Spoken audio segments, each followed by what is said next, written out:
Evening at the Newcastle. As a consequence of the fiery encounter, Falcons coach Ken Cole has been reported on two separate accounts.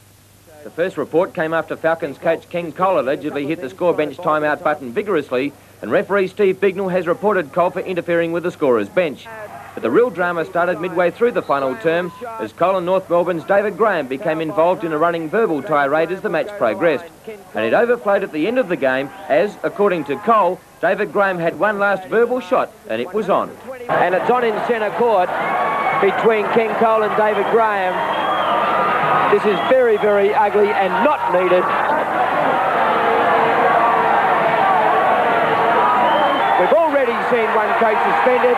It's on for young and old, and this is an absolute shame here at the Newcastle Sports Entertainment Centre. For his part in the post-match melee, Cole was reported by both referees and referee supervisor Ken Clifford, who will no doubt hear from the NBN. But the flamboyant coach is unrepentant. I honestly don't think it hurt the game from the point of view that people saw just some emotional people letting all the emotion hang out, but they didn't see anybody king hit. They didn't see anybody kicked in the face. The North Melbourne camp are treating the whole affair as a storm in a teacup. Last thing we want to do is have it blown out of any proportion. I mean, these things happen when sides are, you're dealing with full-grown men. And, of course they're going to be competitive. Both teams want to win, and so they go out and play hard.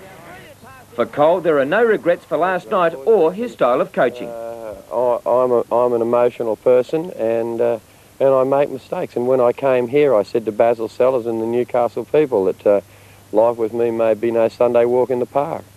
Certainly not. Despite all of that, there was a game of basketball played, and the North Melbourne Giants showed everyone why they are the current National League champions with a 120-100 win. The Giants opened brilliantly with new boy Joe Hillman slipping through some shoddy defence to score. Scott Fisher was always going to be a danger, and he helped the Giants to a 13-point lead very quickly. But the younger brigade of the Falcons hit back, with old head Michael Johnson sinking a couple of amazing baskets, and the crowd was abuzz as the Falcons led by a point at quarter time. But the Giants went into overdrive on the resumption and were never headed.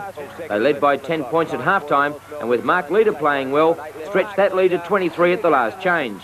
Fisher continued to dominate at both ends of the court, and David Graham, despite all the off-court attention, found his range and sank deadly three-pointers with regularity. Lazard tried to lift the Falcons, but it was all to no avail, and the Giants were home by 21 points.